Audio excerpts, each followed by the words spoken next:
Vamos a cumplir con el compromiso que tenemos, el primer compromiso del día hacia exteriores, ¿no? Y la nota que tenemos pactada con Mariana Rodríguez, politóloga por la Universidad de Buenos Aires, maestranda en Género, Sociedad y Políticas en Flaxo.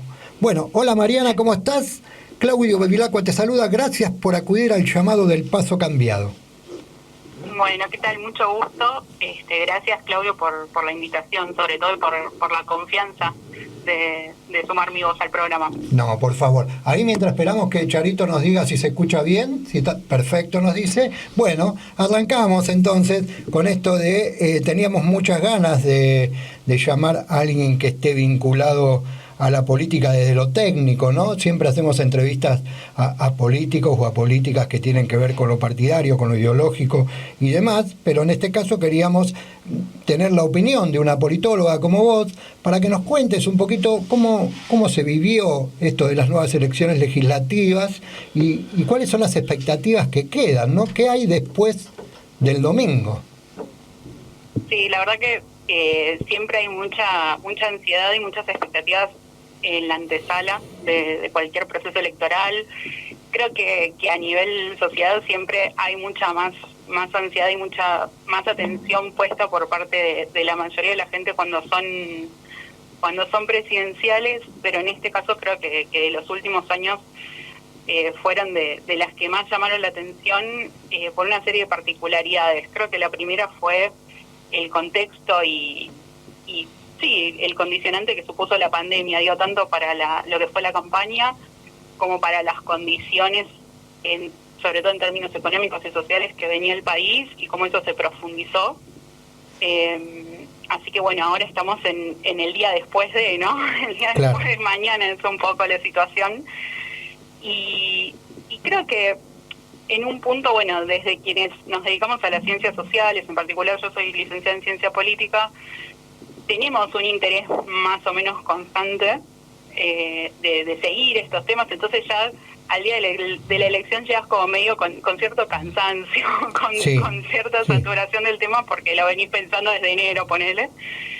Y la realidad es que en Argentina es bastante particular, o sea, si bien a las elecciones legislativas muchas veces pasan más desapercibidas, como un compromiso, una actividad cívica más, sí es peculiar porque le marcan el tiempo a los gobiernos, ¿no? En general somos un país con mucho foco en el poder ejecutivo, en el presidencialismo, y no dejan de ser instancias súper importantes, obvio, como charlábamos con vos en la previa del programa, para el mantenimiento de la democracia. Digo, con la historia que tiene nuestro país siempre son instancias súper valiosas para seguir revalidando ese compromiso, pero sobre todo para esto que creo que también era un poco otra de las cuestiones que estaba en juego en esta elección, que es evaluar y que la población se pueda expresar con respecto a una gestión de gobierno. La realidad es que más allá, digo, del voto o las elecciones o a qué espacio cada uno haya apoyado en 2019, hay una realidad que es la pandemia encontró a Argentina en una situación económica súper delicada, de crisis prácticamente, que se profundizó a partir de la pandemia y de una serie de situaciones. Y llegar a esta elección, además de con la situación sanitaria, con índices de pobreza, de inflación, de un montón de demandas que afectan la realidad concreta de las personas, genera una expectativa en que algo pueda cambiar. Yo creo que si bien cada persona, cada sector mira las elecciones desde un lugar particular, desde su propia trayectoria o lo que sea, todos y todas tenemos alguna expectativa de qué puede llegar a cambiar, qué continuidad hay. Digo, en un punto quizás a veces hasta las elecciones generan una ilusión, ¿no?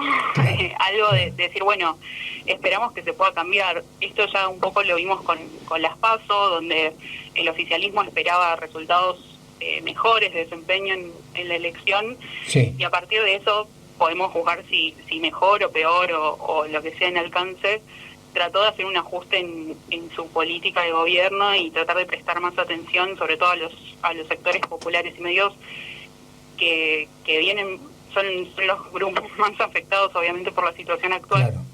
Claro. Mariana. Y en ese sentido, un poco creo que para resumir, si me extiendo mucho, ustedes reorientenme No, todo bien, en la todo bien. conversación, pero creo que la pregunta de esto del día después de mañana, de qué cambia, creo que tiene que ver con eso. Ya votamos, ya sabemos cuántos diputados van a entrar o no por cada partido, cuál es la renovación y demás.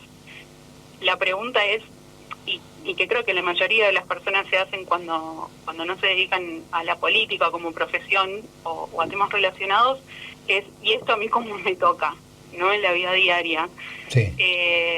Yo soy profesora también en una escuela secundaria y muchas veces los chicos hacen preguntas, sobre todo por lo que es la agenda pública y eso, y es, por ejemplo, cuando hay alguna corrida o alguna preocupación por el precio del dólar, por ejemplo, dicen, ¿y yo qué tengo que ver? ¿Y por qué me importa? ¿Por qué me tiene que importar?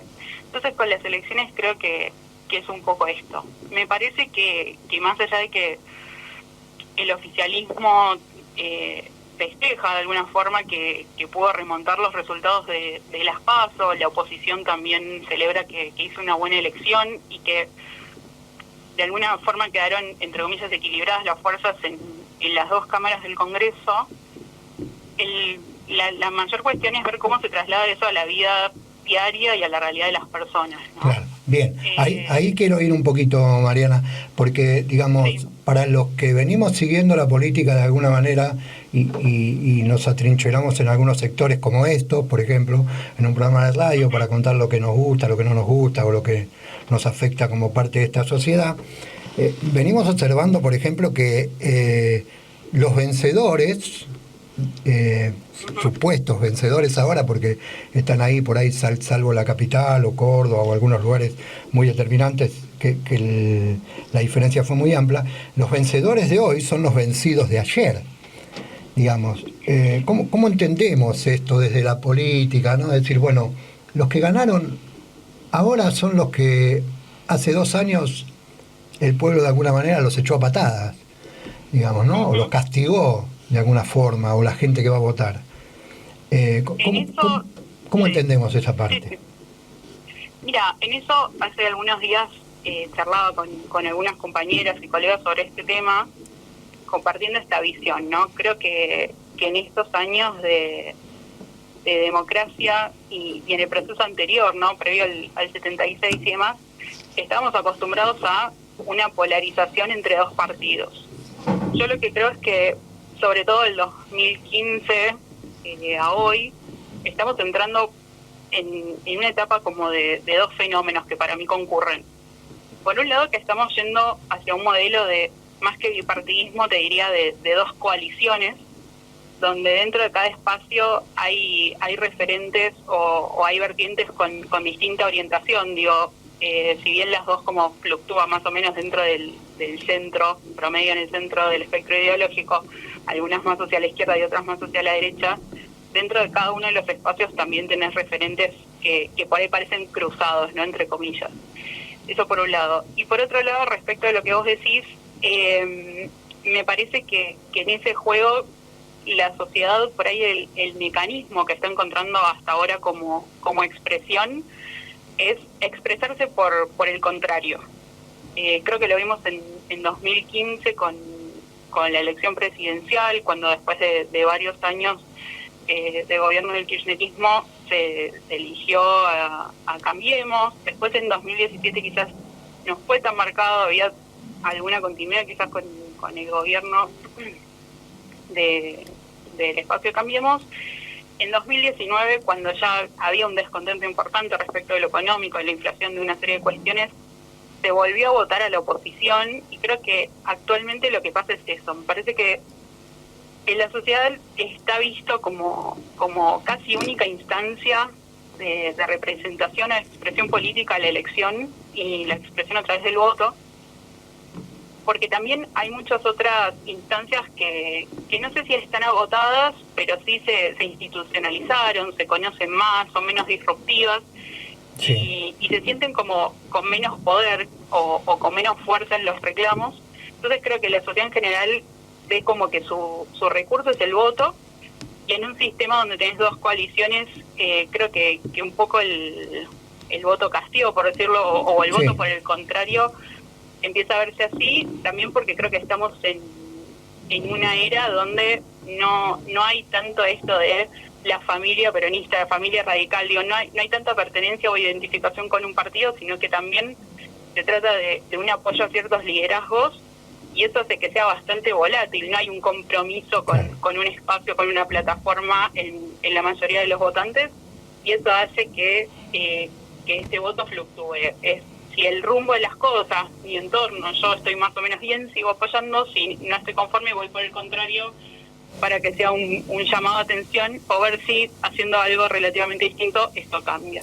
Bien, Mariana, Entonces, teniendo en cuenta esto que vos estás contando, yo lo veo desde mi lugar, ¿no? Digamos, esto no ha llevado a ninguna solución, digamos, por lo menos para la clase trabajadora o el campo popular, ¿no? Digamos, ha llevado la solución quizás y ha llenado de dinero arcas de empresas multinacionales y demás, tener que la sociedad se maneje de esta forma, votando al menos malo, como quien dice, ¿no?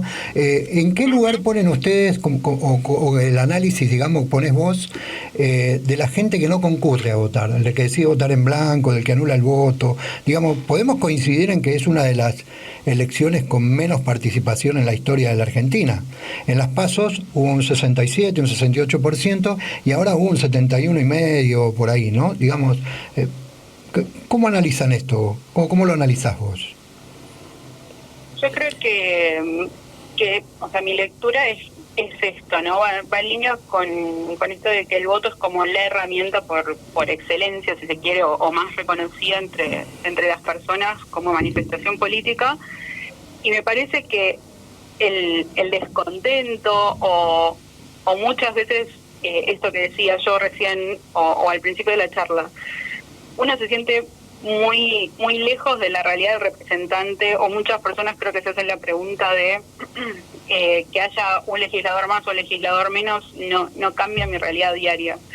Creo que hoy eso tiene que, o sea, esta ausencia o incluso la elección de partidos que son más bien antisistema o antipolítica, por decirlo de alguna forma, lo cual es una paradoja, pero bueno, lo dejamos para otro momento. Perdóname, antes que lo siga desarrollando, un poco no coincido, y no es que esté en contra de lo que vos pensás, pero digo, hay sectores que realmente hacen mucha política y deciden no votar, por ejemplo, ¿no? Y no son antipolíticos, sino que están mostrando un descontento desde otro lugar. Sí, yo creo que el no votar o el votar en blanco o impugnar el voto no deja de ser una forma de expresión.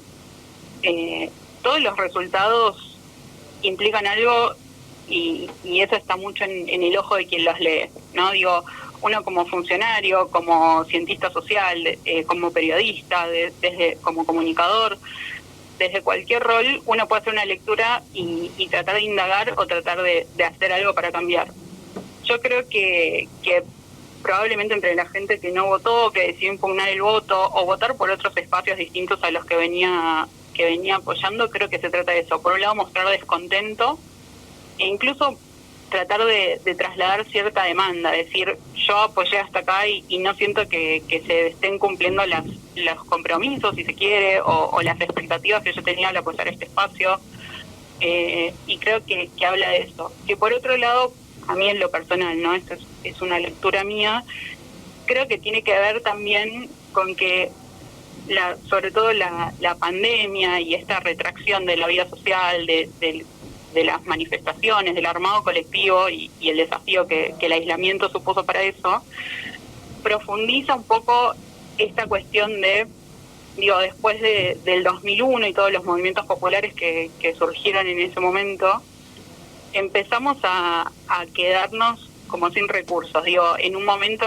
los piquetes o las manifestaciones populares eran un mecanismo que eran por un lado una válvula de escape y una vía para conseguir resultados, para poner en acción las demandas sociales. Hoy por hoy lo que está sucediendo es que quizás estas marchas, por más masivas que sean y demás, algo en casos muy puntuales, como puede ser sobre todo el movimiento de mujeres en los últimos años, no consiguió grandes cambios, digo, sustanciales o estructurales y demás. Entonces yo creo que es un poco, muestra un agotamiento, es decir, yo todos los días desde mi lugar trato de militar, trato de contribuir, trato de construir, trato de hacer política desde mi lugar, digo, sin ser dirigente necesariamente, cada quien lo hace desde su lugar, y las elecciones deberían ser una instancia más. Para muchas personas son la única instancia y aún así sienten que con eso no se va a hacer una diferencia porque ya se sienten decepcionados o decepcionadas de cómo resultaron las cosas a pesar de expresarse en el voto. Entonces yo creo que hay muchas personas que sienten esa distancia y en eso se ve esta incomodidad con el momento electoral. Bien, Claudio Gallo, que es mi compañero, va a empezar a preguntarte a partir de este momento, Mariana. Hola Mariana, ¿cómo estás? ¿Qué tal? Mucho gusto, Claudio. Mucho gusto también. Mira, yo, Mariana, te confieso la verdad, estoy un poco desconcertado, ¿no? Porque, a ver, Juntos por el Cambio festejó porque le ganó al Frente de Todos. Ajá. El Frente de Todos festejó porque recuperó votos de las PASO. Milei festejó porque creció de 14% que sacó en septiembre al 17 y pico por ciento ahora. Espert festejó porque también creció y la izquierda festejó porque hizo una muy buena elección en Jujuy y una buena elección en Capital Federal y en provincia. Ahora, todos festejaron, pero cuando vos salís a la calle, no hay en nuestro pueblo y en todos nosotros un espíritu de jolgorio, porque uno puede llegar a pensar, y yo creo que con cierta factibilidad, que de los millones de personas que hay en la calle, tomando el colectivo, caminando por ahí, todos votaron alguna de estas opciones. Sin embargo, lo que uno ve, lo que uno registra en la calle cotidianamente, es como que es más de lo mismo, como que hay un desánimo, como que el voto no fue un voto esperanzado y alegre, decir, vamos a votar y ahora todo va a ser distinto. ¿Vos compartís esa visión o no?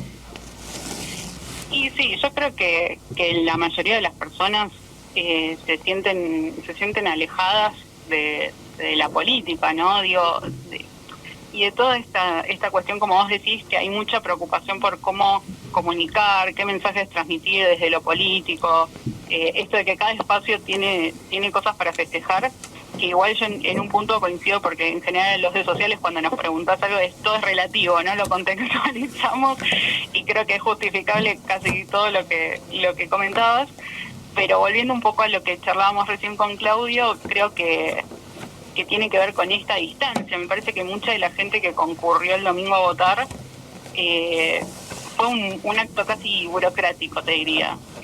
Hay una distancia, o esto que yo hablaba recién, hay como una falta de alternativas de participación, de convocatoria de la política, y creo que en esto se nota esta falta de sentir que la política es de todos y todas, es para todos y para todas, y que eso se recupera solamente en momentos puntuales. O sea, yo particularmente como feminista, habiendo participado de las movilizaciones, del Día de la Mujer, de Ni Una Menos, de las marchas por el aborto, en esos casos yo sí me pude sentir plenamente parte de un movimiento político, parte de una causa, y podía sentir, por decirlo de alguna forma, en carne propia cada triunfo, cada revés que tuvimos en estos años. Y creo que eso es lo que les falta a las personas en su vida diaria. Digo, el domingo fueron a votar, eligieron al candidato que más o menos se alinea a las expectativas de cada persona, y después fue volver a la rutina y como decían ustedes, ¿no? Con las complicaciones económicas, laborales, sociales, que afectan a todo el mundo, y sin marcar sin marcar un cambio drástico. Entonces yo creo, y como decía recién, esta es mi visión personal, me parece que el desafío, la atención de los dirigentes y las dirigentes tendría que estar puesta en eso, en no quedarse en esa lectura, en que no sea solamente la alta política y qué mensajes y qué comunicamos y lo que hay para mostrar, sino todo lo que queda por hacer. Digo, en redes, por lo menos lo que yo estuve siguiendo de militantes de cada espacio, digo, hay mucha gente que reclama y decir, bueno, sí, muy lindo, ya está, festejamos los resultados, pero hay que ponerse a laburar por la gente. O sea, ya está, esto es una cosa más de lo que había que hacer en la agenda, ya se pasó esta experiencia, bueno, ahora hay que cambiar realmente la realidad de las personas porque no es sustentable. Correcto. ¿Vos tenés algún tipo de estadística acerca de la participación de la juventud en este proceso electoral? Mira, te soy sincera, todavía no vi los números en detalle. Uh-huh. Vi el nivel de participación general y demás. Sé que se estuvo trabajando desde los distintos espacios para involucrar al voto joven, que es una de las grandes, yo te diría, casi preocupaciones de todos los espacios. Porque las personas que son jóvenes hoy son un poco el votante clave de mañana, por decirlo de alguna forma. Quienes fueron jóvenes en su momento, por ejemplo, durante la década del kirchnerismo, hoy por hoy ya son personas que están por encima de los 30 años y son una audiencia particular, por decirlo de alguna forma, entre los electores. Y en el caso de los jóvenes hay un desapego importante. Creo que la mayoría de las campañas o de las acciones que hubo de los espacios mayoritarios, de las coaliciones mayoritarias, a los jóvenes no se les habló, ni siquiera hablaría de tono, ¿no? O sea, no, más allá de que son su mismo idioma o los mismos canales, digo, a través de redes sociales y un montón de plataformas, no hubo un genuino involucramiento con las preocupaciones, con los intereses de esa población. Y creo que podrían estar más involucrados, más movilizados. Volviendo a lo que decíamos antes de la pandemia, como comentaba yo también como profesora en una escuela, los chicos perdieron muchos espacios de construcción colectiva, de participación, de intercambio, y eso yo creo que hace disminuir el interés por la política, por las elecciones y por la construcción social en general. Sin embargo, te debo y queda chequear y en todo caso compartirles después el dato de participación, pero sí creo que es algo a tener en cuenta, y también en lo posible si se puede identificar cómo votaron los y las jóvenes que participaron de la elección, ¿no? Creo que no es un dato menor ese. No, claro. Otra vez yo, Mariana, sí, no es un dato menor, y también hay que tener en cuenta desde qué lugar votan, ¿no? ¿Viste cómo es esto? Cada uno protesta de su lugar, como yo te decía hace un rato al principio de la nota, y no es lo mismo la queja que pueda tener un militante intelectual que pueda tener un militante de base en las barriadas que tiene que lidiar con el sustento todos los días, ¿no? Digamos, el intelectual lo va a decir desde un lugar y el militante de base en los barrios lo va a decir desde otro. Digamos, la protesta no va a ser la misma tampoco, y la urgencia tampoco. Digo, teniendo en cuenta esto, me viene a la memoria un análisis que hizo Claudio Lozano hace poco tiempo con respecto a las posibilidades que tiene la política de cambiar la realidad de la gente, ¿no? Y él decía que contando con viento a favor y creciendo durante 20 años seguidos, un 4% en el PBI, creciendo, ¿no?, sin tener interrupciones durante 20 años seguidos, Argentina va a ser capaz de bajar el índice de pobreza al 20%. Digo, teniendo en cuenta estos números tan negativos y tan tristes y tan feos, porque no dejan de ser eso, digo, ¿cuáles son las posibilidades que tiene Argentina a través de la política de cambiar la realidad, ¿no?, de esta política que venimos llevando? Sí, yo creo que en estas cuestiones, ahora yo no soy economista definitivamente. ¿No sos qué? No te entendí. No soy economista, digo. No, está bien. Más desde la política. Sí. Creo que lo primero en eso, recuperando lo que decían tanto vos como Claudio, es tener presente las necesidades y las demandas de las personas, de todas las personas que son parte de la sociedad, y eso creo que es una responsabilidad que le cabe a todos los funcionarios en todos los niveles y en todos los poderes, te diría, porque ahora estamos hablando del Congreso, pero es algo que corresponde al Ejecutivo, al Congreso y al Poder Judicial también. Pero volviendo al punto, yo creo que se trata de plantear que estas demandas, estas metas, el hecho de que básicamente ningún argentino o argentina debería estar por debajo de la línea de pobreza, tendría que ser una política de Estado y un compromiso de darle continuidad a eso, digo, de hacer reformas y encarar planes estructurales para que la inclusión sea genuina y sea sostenible, que no dependamos de una buena cosecha o del precio de los commodities o de alguna otra industria o explotación o tendencia que llegue, sino generar este crecimiento que puede demorar, y eso creo que es lo peor, pero sí me parece que es clave que sea algo de fondo, que no sea circunstancial, que no sea un paliativo, y sobre todo que permita, bueno, el ascenso social, ¿no? La movilidad de las personas, y que pueda realmente desarrollar una persona independientemente de sus condiciones materiales, más allá de la igualdad de oportunidades, de generar equidad, que todo el mundo tenga derecho y tenga cubiertos sus derechos básicos. En ese sentido yo creo que todavía queda mucho por hacer, en el sentido de lograr estos acuerdos, ¿no? Claro. De sincerar y de tener un plan económico, político y social que no fluctúe con los cambios de administración o de mandato. Hay líneas en las que yo creo que se puede trabajar tranquilamente desde los distintos espacios y respetar metas y objetivos de desarrollo que alcancen a toda la población y con horizontes claros, que esas cosas no se toquen. Creo que lo pudimos hacer con un montón de áreas, con respecto a compromisos con derechos humanos, con un montón de cuestiones, y la economía no debería escapar a ese tipo de acuerdos mínimos como sociedad. No, totalmente. Sí, no han sido sencillos, ¿no? Los distintos espacios que se han logrado tener como una estructura más allá de los gobiernos de turno, ¿no? La lucha por los derechos humanos no ha sido fácil, digamos, nada es fácil. Tal cual. Pero no, sí. Y perdón, te interrumpo para decir, conquistar o lograr un nuevo derecho lamentablemente no te deja descansar tampoco, siempre hay que estar velando, hay que estar velando. Sí, yo me quedo siempre con la frase que cerramos el programa, que dice la canción de Hay un niño en la calle, que dice: no dormir esta noche si hay un niño en la calle. Desgraciadamente nos vamos a dormir todos pero bueno, y hay millones de niños que viven en la calle, pero esa es una reflexión, digamos, que no tiene nada que ver con la nota. Digamos, para ir cerrando, ¿hacia dónde va este Congreso? ¿Hacia dónde va el Congreso que quedó conformado? ¿Cómo ven? Hola, ¿me escuchás?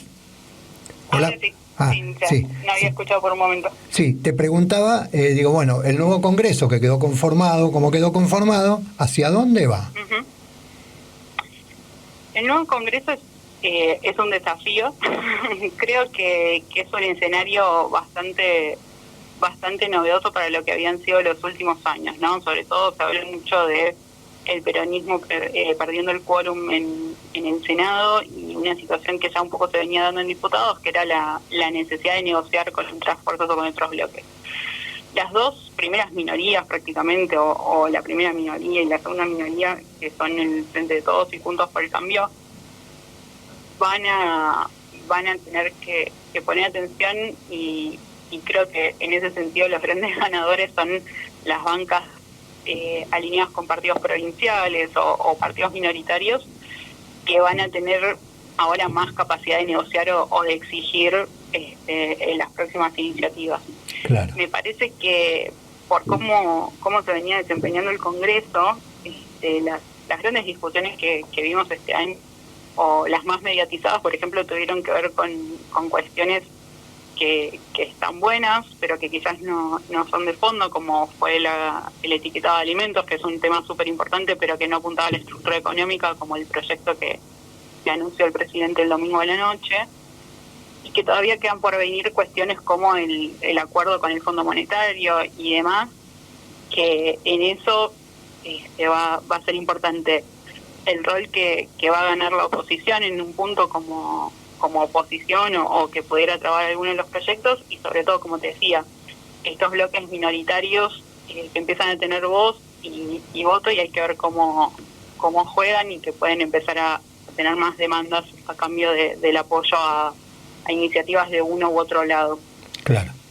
Entonces, en esa situación tiene una dinámica nueva, aunque la realidad también es que hay, como decía al principio, en nuestro país el presidencialismo tiene un sesgo muy fuerte, hay mucho foco de acción y de gestión en el Ejecutivo. Entonces yo tampoco sobredimensionaría esta nueva etapa. Va a haber instancias de las que sí van a ser claves, como bueno las designaciones de la justicia, los acuerdos que se hagan por financiamiento internacional y demás, que requieren el apoyo del Congreso, o si hubiera la tormentada reforma tributaria que se viene posponiendo hace algunos años. Eso sí va a requerir un consenso y una negociación más amplia, y eso también un poco creo que por la falta de costumbre, entre comillas, de que el Congreso funcione así, yo creo que puede llegar a ser menos automáticos o a hacer un poco más largos algunos procesos de debate, sobre todo en iniciativas claves donde no hay tanto consenso. Digo, actualmente, y por suerte, creo que todo lo que tenga que ver con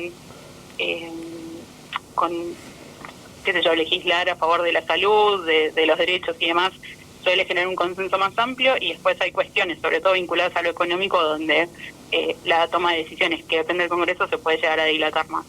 Bien. Bueno, Mariana, muchísimas gracias por estos minutitos que nos diste, que son un montón, que te hemos corrido del trabajo para poder saciar nuestras inquietudes. No hay problema. Sería menos si hablara menos yo también, así. No, pasa nada, está muy bien. Yo tengo la obligación de darte lo último para vos, digamos, decir, bueno, si te quedó algo pendiente, algo que nos querías contar, este es el momento. Creo que bueno, hablé un montón. No, mi reflexión, al menos de estos días, es convocar a la gente en la medida de lo posible, porque digo, todas y todas trabajamos, estudiamos, tenemos obligaciones y preocupaciones también. Perdón, hay un gran sector de la sociedad que no tiene trabajo, y eso no quiere decir que no lo quieran hacer, y que no pueden estudiar. No, obvio. Por eso digo, también con preocupaciones y con un montón de cosas que nos ocupan, ¿no? Sería ocupaciones, sí. Pero en la medida de lo posible creo que el mensaje o lo que yo creo más importante es tratar de involucrarnos en la medida que podamos. Digo, hacer política es ayudar a la otra persona, es acompañar, es tratar de hacer nuestro entorno un poquito mejor desde el lugar que podamos, por chiquito que sea, por acompañarnos desde la empatía, desde el cuidado, desde el apoyo, por muy poquito que sea. Yo creo que ese es un cambio importante, y tratar de involucrarse. Yo sé que muchas veces es una fiaca, que es una tarea más, además de todo lo que ya tenemos en nuestro día a día, pero tratar de tener eso. Ya creo que con preguntarnos, con tratar de tener este pensamiento crítico, y sobre todo escucharnos lo que queremos y tratar de orientarnos para ese lado, creo que es el mejor deseo que puedo compartir con la audiencia. Bueno, Mariana, gracias por estos minutos que nos diste. En algún momento de toda nuestra historia te vamos a volver a llamar, así que cuando quieran. Te agradecemos muchísimo. Le contamos a las oyentes y a los oyentes que estuvimos hablando con Mariana Rodríguez, politóloga por la Universidad de Buenos Aires, maestranda en Género, Sociedad y Política en Flaxo.